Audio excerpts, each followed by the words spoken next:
తెల్లారితే టీ తాగడానికి డబ్బులు. అదే కుటుంబ సభ్యులంటే. కాబట్టి మనం బ్రతుకులు మారాలి అంటే ఖచ్చితంగా మనం ఓటు చేసేనే రావాలి. ఓటు చేసేనే రావాలంటే మన కాడ ఉన్న ఓటు ఏంది?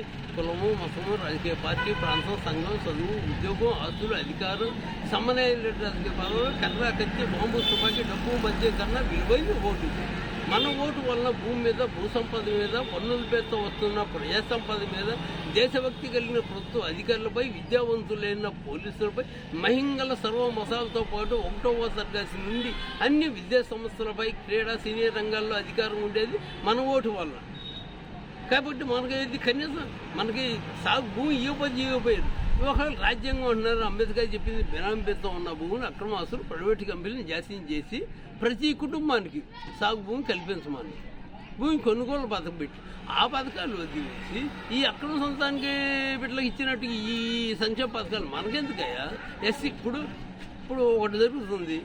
క్రీస్తుని వెంబడించే ఈ అన్ని కులాలు కూడా బైబిల్లో ఏముంది? 1వ పేతురు 4వ అధ్యాయం 6వ వచ్చిన 16 వచ్చిన ఉంది. ఎవడైనను క్రైస్తవుడు అయినందుకు బాధ అనుభవించిన వేళ అసలు సిగ్గుపడక ఆ పేరును బట్టి మహింపరచమని. అంటే మనం క్రైస్తవులుగా ఉండాలా, ఎస్సీలుగా ఉండాలా, దళితులుగా ఉండాలా? బైబిల్ నమ్మిన వాళ్ళైతే క్రైస్తవులకు రావాల్సిన హక్కులు అడగాలి. క్రైస్తవులకి నివాసం ఉంటున్న స్థలానికి హక్కు కావాలి, క్రైస్తవులకు సాగు భూమి కావాలి. వీటి మీద పని చేసేవాళ్ళు లేడు. ఇంకా మనం ఎస్సీలు అంటే ఏది? ఎస్సీ అంటే రాజకీయ బానిస, దళిత అంటే రాజకీయ ఇది. ఎంతకాలం రాజకీయ తోకగా బానిసలుగా బతుకుతా? ఎన్నిసార్లు బతుకుతా? నువ్వు ఎస్సీగా ఉండటం వల్ల నీ పరిస్థితి ఏం మారింది? బతుకులు ఏం మారి ఇవాళ ఎట్లా ఉన్నాయి? అదే విలేజ్లోకి వెళ్దాం.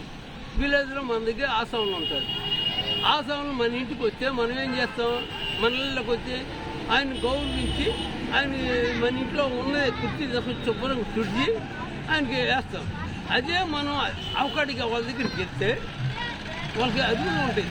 అరుగు మీద కూర్చుంటే మనం ఒప్పుతారు. ఆ అరుగు మీద కుక్క కూర్చుని ఏరిగినా, ఒంటెలు పోసినా, ఇంకేం చేసినా సరే కుక్కకు ఉన్న విలువ కూడా మనిషికి లేదు మా దగ్గర.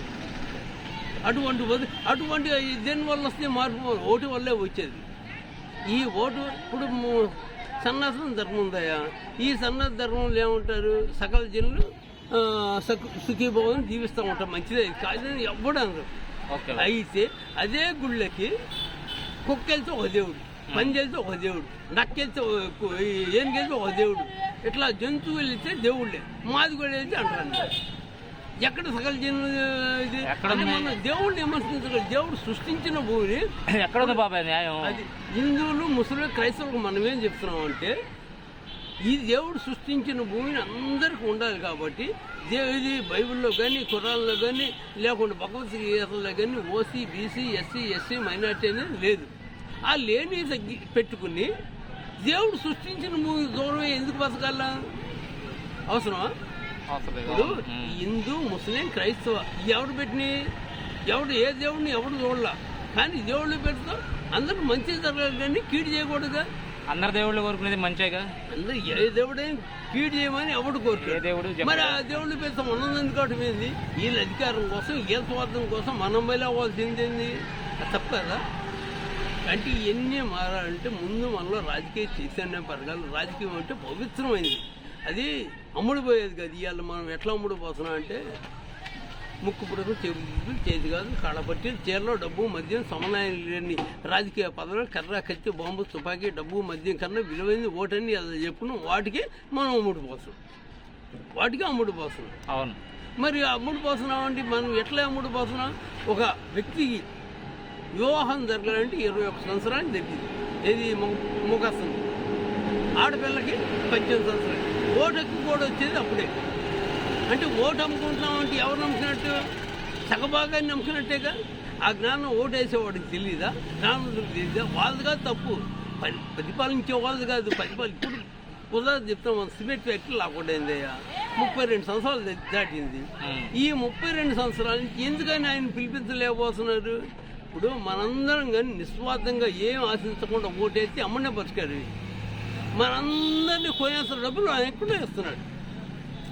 ఇప్పుడు వీళ్ళు ఆయన సపోర్ట్ ఉంటారు, మన సపోర్ట్ ఉంటారు. మనం అమ్ముడు పోకపోతే మన సపోర్టే. పిలిపించి పరిష్కారం చేపిస్తాడు. అవును. మనం అమ్ముడు పోయే వాళ్ళం కాబట్టి మనం మొత్తాన్ని కొంటాం కాదు, ఒక్కటేస్తున్నాడుగా. మరి ఇంకెవరు చెప్పినట్టు వింటారు వీళ్ళు? అట్లానే పోలీస్ వ్యవస్థ ఉంది. పోలీసు వ్యవస్థ ఎవరి మీద పెత్తనం చేయాలి? పోలీసుల మీద వీళ్ళు పెత్తనం చేస్తున్నారు. పోలీసు పని పోలీసు చేపియాలి, అధికారుల పని అధికారులు చేయాలి. వీళ్ళు మధ్యవర్తిగా నాయకులు అంటే ఎవరు? ప్రజలకి ఇది ప్రభుత్వ అధికారులు మధ్యవర్తిగా ఉండి ప్రజల అవసరాలు చేస్తున్నారని వాళ్ళ దగ్గరికి వెళ్ళి ఇది వాడు ఏ పార్టీ అయినా కానీ అవసరం కల్లా వాళ్ళు ఏ పార్టీ కానీ ఏ కులం కానీ ఏ మతం కానీ వాళ్ళ కోసం పని చేయించాల్సిన బాధ్యత ఎవరిది? ఇవ్వదు. ప్రజానాయకుడు ఉన్నవాడు. ఈ ప్రజానాయకుడు ఏం చేస్తున్నాడు? ఇదే కులంలో ఎస్సీలే ఉన్నారు, మాదిగలు చెప్పుకుందాం మనం. ఈ మాదిగల్లోని వాడమ్మ ఇంకో పార్టీలు తిరుగుంటే వీడు మన పార్టీ వాడు కాదు, మనమ్మ తిరగలేదు, వీడు ప్రభుత్వ పథకాలకు అర్హుడు కాదని వీడే చెప్తాడు. ఒక పక్కనేమో మాది కార్పొరేషన్ మాదిగలు మొత్తానికే, లేకుంటే పార్టీ మాదిగలుగా మొత్తానికే. మరి ఏ పార్టీ అయితే నీకెందుకు? కులం మాదిగడు కాదా? మరి మాదిగలు ఇప్పుడు దాకా ఏం చేశారు? లేదు, కృష్ణమాదిగనే తీసుకున్నారు. కృష్ణమాదిగ ఏం చేశాడు? మాదిగ ఉద్యమం ఏబిసిడ్లు వర్గీకరణ మనం అనుకున్నాం. ఏబిసిడ్లు వర్గీకరణ అంటే అయిపోయింది, ఉద్యమం అయిపోయింది. ఉద్యమం అయిపోయినా ఆయన ఒక పార్టీ పెడితే మనలాంటి వాళ్ళకి ఒక రాజకీయ చైతన్యం పెరిగింది. ఆయన ఏం చేసిన పార్టీ పెట్టకుండా వేరే పార్టీ వాళ్ళని సపోర్ట్ చేస్తున్నారు. మనం నిజంగా మనకి ఏ పార్టీ వాడైనా సపోర్ట్ చేస్తే ఏది సీట్లు వర్గీకరణ కోసం ఈ 30 ఏళ్ళలో ఎప్పుడో అయిపోవాలి. మరి పార్టీలు చేస్తే మరి ఎందుకంటే మాదిగలు 30 సంవత్సరాలు చేసిన పోరాట ఫలితమే కానీ సుప్రీంకోర్టు గుర్తించి ఏది సీట్లు ఇచ్చింది ఏ ఒక్క పార్టీ దయదక్షం కాదు.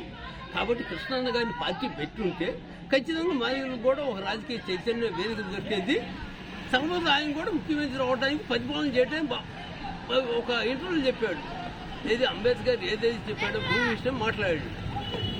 అటువంటి చేయగలిగిన సత్తగన్న సైన్యం గలవాడు కృష్ణన్న. మరి కృష్ణన్న ఎందుకు మరి రాజకీయ పార్టీ పెట్టలేదు మనకైతే అర్థం కాదు. కాబట్టి నేను అనుకుంది ఏంటంటే మనం మీలాంటి యువకులైనా సరే ఇప్పుడైనా మళ్ళీ కొత్తగా గ్రామ స్థాయి నుంచి మాదిగలతో పాటు అన్ని కులాలను కలుపుకొని మనకు ఒక రాజకీయ వేదిక కావాలి. ఎందుకంటే ప్రతి ఒక్క కులంలో పేదకులు లేని కులం ఏది? పేదకులు లేని మతం ఏది? పేదకు నిర్మూలన నీ ఓటి. చదువు గుర్తు మాటలేదు. చదువుకున్న వాళ్ళు ఎంతమంది లేదు? నువ్వు చదువుకోలేదా? నువ్వు చదువుకుని నీకు ఎందుకని ఎంతవరకు ఉద్యోగం వేయాలా? లేదా మన ఊర్లో ఎంతో మంది ఉన్నారు చదువుకున్నారు. లేదు, ఎంఆర్పిఎస్ పుట్టిందయా. ఎంఆర్పిఎస్ ఎప్పుడు పుట్టింది? 94లో పుట్టింది. ఫ్యాక్టరీ లాకౌట్ అయింది ఎప్పుడు? 93. ఇక్కడ ఎక్కువ శాతం మాలామాదికి లేదు ఉద్యోగాలు. ఒక ఇంటికి 2-3 ఉద్యోగాలు ఉన్న చదువుతో పని లేదు ఇక్కడ.